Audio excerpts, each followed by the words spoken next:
O GPS do caminhão apitou 3 vezes antes de direcionar Maurício Santos para uma estrada de terra estreita no interior do Paraná. Ele olhou mais uma vez para os papéis de transporte, certo de que algo estava errado. O endereço dizia Refúgio Vale Verde, mas a propriedade à sua frente não parecia em nada com o centro de conservação de vida selvagem de luxo que lhe haviam descrito. O que ele via era um pequeno abrigo de animais resgatados, com uma placa desbotada que dizia Refúgio Esperança, terapia assistida por animais. Alguns cercados modestos cercavam um galpão reformado. E ao longe, uma senhora de cabelos brancos presos num coque estava alimentando o que parecia ser um gambá resgatado. Não é possível, Maurício murmurou, parando o veículo ao lado do galpão. O que aconteceu quando aquela raposa desceu do caminhão mudaria não apenas a vida de uma criança que não falava há 2 anos, mas revelaria uma verdade sobre inteligência animal que nem os biólogos mais experientes estavam preparados para aceitar. Antes de continuarmos, comenta aqui de onde você está assistindo. E se você acredita que não existem erros, apenas caminhos, se inscreve no canal. O que vem a seguir vai te deixar sem palavras.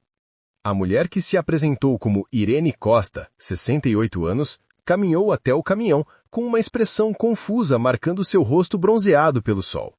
Posso ajudá-lo, jovem? Tenho uma entrega aqui para o Refúgio Vale Verde, Maurício disse, já sentindo erro. Uma raposa vermelha, nome registrado Lua, valor estimado em R$85 mil, segundo a papelada, animal exótico com documentação de criadouro conservacionista. Os olhos de Irene se arregalaram por trás dos óculos grossos. Filho, acho que você está no lugar errado. Este aqui é o Refúgio Esperança. Trabalhamos com terapia assistida para crianças especiais. O centro de conservação que você procura provavelmente é o Vale Verde Resort Ecológico, uns 50 quilômetros ao norte. Mas o chefe de Maurício tinha sido muito específico sobre fazer aquela entrega antes do anoitecer, e o motor do caminhão não vinha fazendo barulhos estranhos nos últimos 80 quilômetros. Olha, senhora, eu preciso entregar esse animal no Refúgio Vale Verde neste município, e minha papelada diz que há aqui. Depois que eu descarregar, resolver os detalhes, é problema de vocês, não meu. Antes que Irene pudesse protestar, Maurício já havia aberto a porta do transporte. Eu só estou seguindo ordens. A senhora vai ter que entrar em contato com quem enviou. O que saiu daquele caminhão foi a raposa mais impressionante que Irene já havia visto pessoalmente. Lua tinha uma pelagem vermelho-alaranjada absolutamente deslumbrante, quase fluorescente sob a luz do entardecer. Seus olhos âmbar eram grandes e expressivos, e seu porte era elegante, quase aristocrático. Mas foi o olhar da raposa que fez o coração de Irene apertar. Não era selvagem ou alerta como você esperaria de uma raposa saudável. Era vazio, apagado, mal registrando o novo ambiente. Os olhos estavam sem vida, como se algo dentro dela tivesse sido desligado. Meu Deus do céu! Irene sussurrou enquanto o animal era colocado num cercado temporário. Ela podia ver marcas de estresse na pelagem, áreas onde o pelo estava mais fino, sinais de que a raposa havia se automutilado por ansiedade. E sua linguagem corporal gritava exaustão, não física, mas emocional. Maurício entregou um envelope grosso de papéis antes de voltar para o caminhão. Toda a documentação dela está aqui. Boa sorte, senhora. Vai precisar. Quando o caminhão desapareceu pela estrada de terra, Irene se viu sozinha com uma raposa que custava mais do que todo o seu refúgio, olhando documentos que contavam uma história de rejeição repetida. De acordo com os papéis, Lua havia sido devolvida por 3 proprietários diferentes nos últimos 10 meses. Recusa socialização com humanos. Comportamento autodestrutivo. Inadequada para programa educacional. Um biólogo havia escrito simplesmente: animal lindíssimo, espírito destruído. Recomendo aposentadoria em santuário ou eutanásia humanitária. Bem, Irene disse suavemente, aproximando-se da cerca do cercado. Parece que nós duas recebemos algo inesperado hoje. A raposa não reagiu à sua voz. Apenas ficou imóvel, olhando para o nada. A primeira pessoa a visitar foi Paula, sobrinha de Irene, de 32 anos, veterinária que ajudava a cuidar dos animais do refúgio. Ela chegou na manhã seguinte e parou no meio do caminho quando viu Lua no cercado. Tia Irene, o que é aquilo? Isso é Lua, Irene respondeu, apoiada na cerca. Foi entregue aqui por engano ontem. Vale mais do que essa propriedade inteira, de acordo com os papéis. O problema é que ela foi rejeitada por todo mundo que tentou trabalhar com ela. Paula leu a documentação, seu olhar profissional captando detalhes que Irene havia perdido. Olha essa linha do tempo. Os últimos 3 proprietários ficaram com ela por menos de 2 meses cada um. E olha essas anotações de comportamento. Resistente a métodos padrão de socialização. Exibe desamparo aprendido. Não demonstra interesse em interação apesar de genética excepcional. O que isso significa em português? Significa que alguém quebrou a vontade dela, tia. Provavelmente tentaram forçá-la a se comportar como um animal de exibição desde filhote.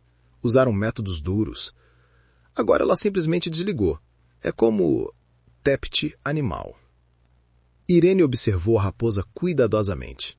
Em seus 40 anos trabalhando com animais resgatados, ela já tinha visto isso antes, embora nunca num animal tão caro. Lua não era agressiva ou perigosa. Ela simplesmente não estava ali. Fisicamente presente, mas mentalmente ausente. A empresa de transporte deveria me ligar hoje sobre buscar ela e levar para o lugar certo, Irene disse baixinho. Mas parte de mim se pergunta se esse erro não foi proposital. À tarde, a situação ficou mais clara. O Vale Verde Resort Ecológico estava esperando um animal completamente diferente. Uma jaguatirica jovem para o seu programa de reprodução. O destino real de Lua deveria ter sido um comprador particular em Santa Catarina. Mas esse comprador acabara de ser autuado pelo IBAMA por maus tratos a animais silvestres. O dono atual de Lua, um empresário rico chamado Dr. Augusto Ferreira, estava inacessível em uma viagem de negócios no exterior. Então, basicamente, Paula disse, depois de fazer uma dúzia de ligações, ninguém sabe o que fazer com ela e ninguém está com pressa de reclamá-la. Então acho que ela fica aqui por enquanto, pelo menos até alguém descobrir para onde ela deveria ir. Naquela noite, algo inesperado aconteceu. Um dos alunos de terapia de Irene, um menino de 8 anos chamado Gabriel, que tinha mutismo seletivo e não falava há 2 anos, fugiu de sua rotina habitual e caminhou direto até o cercado de Lua. Antes que alguém pudesse pará-lo, Gabriel havia passado pela cerca e estava de pé diretamente na frente da raposa. O coração de Irene saltou na garganta. Uma raposa estressada poderia morder, especialmente uma criança que não sabia ler sinais de perigo. Mas quando ela correu até lá, viu algo que a fez congelar. Lua havia abaixado a cabeça até ficar no nível do rosto de Gabriel. O menino estendeu uma mão pequena e a colocou no focinho da raposa. Nenhum dos dois se mexeu. Eles apenas ficaram ali. 2 seres que viviam principalmente em seus próprios mundos, de alguma forma encontrando um momento de conexão perfeita. Não se mexa, Paula sussurrou ao lado de Irene. Só observe. Por 5 minutos, o menino e a raposa ficaram juntos em completo silêncio. Então Gabriel falou, sua voz clara e forte de um jeito que sua fonoaudióloga disse que raramente acontecia. Você é triste. Eu sou triste às vezes também. Mas aqui é bom. Quando Gabriel finalmente voltou pela cerca, estava sorrindo, algo que sua mãe disse que ele vinha fazendo cada vez menos. Lu estava observando ir embora, e pela primeira vez desde que chegara, havia algo além de vazio em seus olhos. Apenas um lampejo, mas estava lá. Você viu isso, Irene? Irene respirou fundo. Paula sentiu devagar, seu treinamento clínico confrontando o que acabara de testemunhar. Tia, acho que aquela raposa acabou de reconhecer uma alma gêmea. Naquela noite, Irene tomou uma decisão que mudaria tudo. Ela ligou para o número nos papéis de Lua e deixou uma mensagem para o Dr. Augusto Ferreira. Dr. Ferreira, aqui é Irene Costa do Refúgio Esperança. Sua raposa foi entregue aqui por engano, mas gostaria de propor algo. Deixe ela ficar aqui por um tempo, sem custo para o senhor. Acho que ela precisa do que fazemos aqui, e acho que nossas crianças podem precisar dela também. Me ligue quando receber isso. A resposta veio 3 dias depois, não do próprio Ferreira, mas de sua assistente, uma mulher apressada chamada Cristina. O Dr. Ferreira disse que se a senhora quer manter a raposa temporariamente, tudo bem. Ele está tentando decidir se vende ela ou a envia para um santuário de qualquer maneira. O animal está ensurado e todos os custos de cuidado são cobertos por um fundo. Só não deixe nada acontecer com ela. E resolveremos os detalhes quando o Dr. Ferreira voltar da Europa mês que vem. Então, basicamente, Paula disse, quando Irene relatou a conversa, somos babás de raposa grátis para um bilionário. Ou, Irene rebateu, recebemos um mês para ajudar a curar uma raposa que todo mundo desistiu. A transformação não aconteceu da noite para o dia. Na primeira semana, Lua permaneceu desconectada, fazendo os movimentos de comer e beber, mas não mostrando interesse em nada ao redor. Irene não tentou forçá-la a interagir ou socializá-la. Ela simplesmente deixou o animal existir, passando 1 hora toda manhã sentada num banquinho do lado de fora do cercado, conversando com ela sobre nada em particular. Sabe, eu perdi meu marido há 12 anos, ela contou à raposa numa manhã.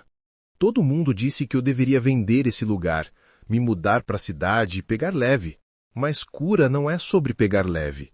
É sobre encontrar algo pelo qual vale a pena aparecer todo dia. Acho que talvez você tenha esquecido como é essa sensação. A virada aconteceu durante a segunda semana, quando a mãe de Gabriel o trouxe para sua sessão regular de terapia. O menino imediatamente pediu para ver a raposa triste. E Irene, contra seu melhor julgamento, deixou-o passar tempo no cercado enquanto supervisionava de fora. Gabriel não tentou pegar Lua ou colocar uma coleira nela. Ele simplesmente sentou na grama e desenhou em seu caderno, ocasionalmente conversando com a raposa sobre seus desenhos. Lentamente, ao longo de 1 hora, a raposa se aproximou até estar parada diretamente ao lado do menino, seu corpo peludo encostado nele. "Ela gosta de você", Gabriel disse naturalmente. "Você devia ficar aqui para sempre."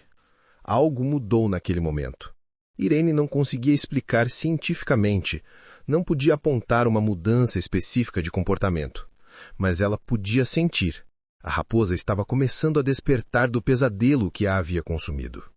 Na terceira semana, outras crianças começaram a pedir para conhecer Lua. Irene estabeleceu regras rígidas, sem movimentos bruscos, sem barulhos altos, sempre supervisionadas. Mas ela permitiu interações breves.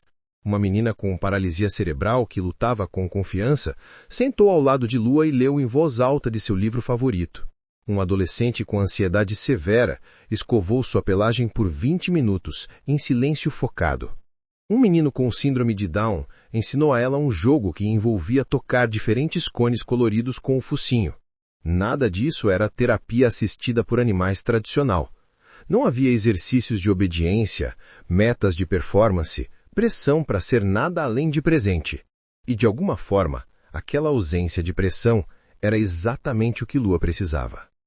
Paula documentou tudo com notas cuidadosas e vídeos, seu interesse profissional aguçado pelo que estava testemunhando. "Tia, isso é notável. Ela está se engajando com essas crianças de maneiras que supostamente ela não se engajava com tratadores experientes. Eu acho que a chave é que as crianças não têm agenda. Elas não estão tentando fazer ela fazer nada. Elas só estão sendo com ela. Talvez seja isso que ela precisava o tempo todo. Alguém que quisesse a companhia dela mais do que a performance dela." Na manhã do 26º dia, Irene chegou ao refúgio e encontrou Lua fazendo algo que ela não tinha visto desde sua chegada. Ela estava brincando, pulando, correndo em círculos pelo cercado, jogando um galho para o alto e pegando-o com uma energia que parecia quase alegria. Quando viu Irene, Lua veio direto para a cerca e esfregou o focinho nela através da grade. "Bom dia para você também." Irene riu, lágrimas inesperadamente ardendo nos seus olhos. "Bem-vinda de volta, linda." Naquela tarde, o Dr. Augusto Ferreira finalmente ligou pessoalmente. Sua voz era seca e empresarial. "Senhora Costa, entendo que minha raposa está na sua instalação. Vou mandar um transporte buscá-la semana que vem. Encontrei um santuário em Mato Grosso que vai aceitá-la." O coração de Irene afundou. "Dr. Ferreira, eu sei que ela é sua e o senhor pode fazer o que quiser, mas preciso te contar uma coisa. Lua está voltando à vida aqui." Ela está se conectando com nossos alunos de terapia de jeitos que eu nunca vi antes. Por favor, apenas venha visitar antes de tomar uma decisão final. Veja o que está acontecendo aqui. Houve uma longa pausa. Senhora Costa, essa raposa vale R$ 85 mil e nem consegue fazer a única coisa para a qual foi criada e treinada. Não vejo como brincar com crianças deficientes é um bom uso do potencial de uma raposa vermelha. As palavras doeram, mas Irene manteve a voz firme. Com todo respeito, senhor, acho que o senhor está medindo o tipo errado de potencial. O Dr. Augusto Ferreira realmente veio visitar, chegando 5 dias depois numa Mercedes, que parecia absurdamente fora de lugar ao lado da picape enferrujada de Irene. Ele era exatamente o que Irene esperava. Por volta dos 50 anos. Terno caro levemente afrouxado para o ambiente rural. O tipo de homem acostumado a ter tudo quantificado e otimizado. Vou ser honesto, Sra. Costa, ele disse, avaliando a instalação modesta. Não tenho certeza do que devo ver aqui. Apenas observe, Irene disse simplesmente, levando-o até a área de terapia onde Paula estava conduzindo uma sessão. 6 crianças estavam na área, com idades entre 6 e 13 anos, cada uma com desafios diferentes.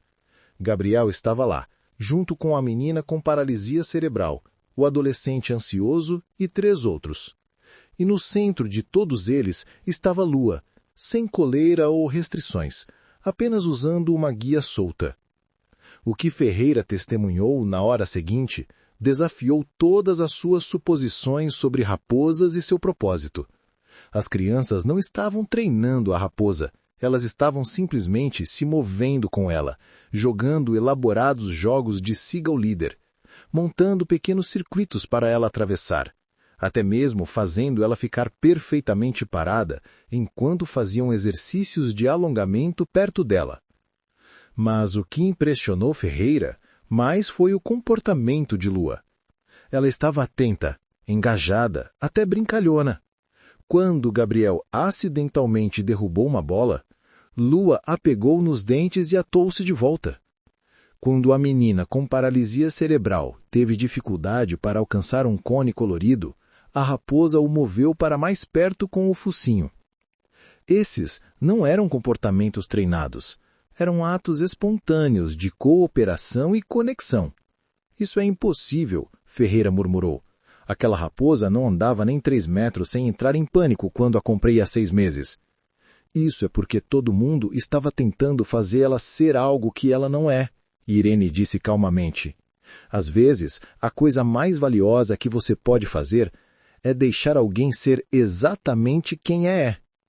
Depois da sessão, Ferreira pediu para ver Lua sozinho. Irene supervisionou de longe enquanto o empresário entrava no cercado. Provavelmente a primeira vez que ele estivera tão perto da raposa desde que a comprou. Me disseram que você é um animal diferente agora, Ferreira disse, sua voz perdendo a certeza anterior. Lua o estudou calmamente, não mostrando nenhuma da ansiedade ou comportamento de desligamento de antes. Então, a raposa fez algo que fez a respiração de Ferreira falhar. Ela se aproximou e encostou a cabeça na perna dele, o mesmo gesto de confiança que vinha mostrando às crianças. Irene observou a expressão de Ferreira mudar. Viu o exato momento em que uma raposa deixou de ser um ativo financeiro e se tornou um ser vivo com necessidades e sentimentos. Quando Ferreira saiu do cercado 10 minutos depois, seu terno caro estava coberto de pelos e terra. Senhora Costa, preciso lhe perguntar uma coisa. Se eu doasse Lua para sua instalação, vocês conseguiriam cuidar dela a longo prazo? O coração de Irene saltou, mas ela manteve a voz medida. Dr. Ferreira, com todo respeito, mal conseguimos sobreviver como está. Não posso bancar alimentar uma raposa que come ração premium e certamente não posso pagar seus cuidados médicos ou seguro. E se eu estabelecesse um fundo especificamente para o cuidado dela, o suficiente para cobrir todas as despesas dela pelo resto da vida, mais um valor para ajudar a suportar as operações da sua instalação? Por que faria isso? Ferreira olhou de volta para o cercado onde Lua estava agora interagindo com Gabriel, que tinha permissão para ficar até mais tarde. Porque acabei de ver uma raposa de R$ 85 mil fazer algo que vale muito mais do que qualquer exibição ou programa educacional. Ela deu a essas crianças confiança, conexão e alegria. Isso não é um investimento fracassado. É uma transformação bem-sucedida. Eu só estava medindo o tipo de sucesso errado. A papelada levou 3 semanas para finalizar. Mas no início de novembro, Lua oficialmente pertencia ao Refúgio Esperança. O fundo que Ferreira estabeleceu cobria todos os custos de cuidado da raposa, mais R$ 30 mil anualmente para apoiar os programas da instalação. Mas o verdadeiro milagre não foi o dinheiro. Foi assistir uma raposa que havia sido declarada inútil encontrar seu verdadeiro chamado. Lua se tornou a pedra angular do programa de terapia de Irene, trabalhando com dezenas de crianças nos meses seguintes. Ela parecia ter uma habilidade inata de sentir quais crianças precisavam de brincadeira gentil, quais precisavam de companhia silenciosa e quais precisavam de uma presença forte e estável para se apoiar. O Gabriel, que foi o primeiro a se conectar com a raposa, começou a falar mais regularmente em outros ambientes. Seus professores relataram melhora na interação social e regulação emocional. Sabe qual é a coisa bonita? Irene disse a Paula uma noite enquanto assistiam Gabriel ensinar um novo jogo à Lua. Todo mundo achou que ela foi enviada para o lugar errado. O motorista, as pessoas esperando ela em outro lugar, provavelmente até a própria raposa. Mas olhando para ela agora, não acho que houve erro nenhum. Acho que ela foi entregue exatamente onde deveria estar. Às vezes o endereço errado acaba sendo o lugar mais certo do mundo. A história de como uma raposa vermelha premium encontrou seu propósito num pequeno refúgio de terapia se espalhou pela comunidade de conservação e além. Irene recebeu ligações de repórteres, biólogos, até outros programas terapêuticos perguntando sobre seus métodos. Mas não havia método secreto, técnica revolucionária. Havia apenas paciência, aceitação e o entendimento de que todo animal, como toda pessoa, tem valor além do que pode produzir ou performar. Lua havia sido rejeitada 3 vezes, rotulada como quebrada e inútil. Fui enviada ao lugar errado por acidente. E naquele erro, ela encontrou exatamente o que estava procurando o tempo todo. Não um lugar que a consertasse ou a forçasse, mas um lugar que simplesmente a deixasse ser ela mesma. E ao ser ela mesma, descobriu um propósito mais significativo do que qualquer programa educacional poderia ter oferecido. Se essa história tocou seu coração, se inscreve no canal e compartilha com alguém que precisa ouvir sobre segundas chances. Todo dia trazemos histórias que nos lembram por que os animais são professores e curadores tão incríveis. Deixa seu like se você acredita que todo animal merece encontrar seu verdadeiro propósito. E comenta nos contando sobre um animal que mudou sua vida. Lembre-se, às vezes os maiores erros levam às bênçãos mais bonitas.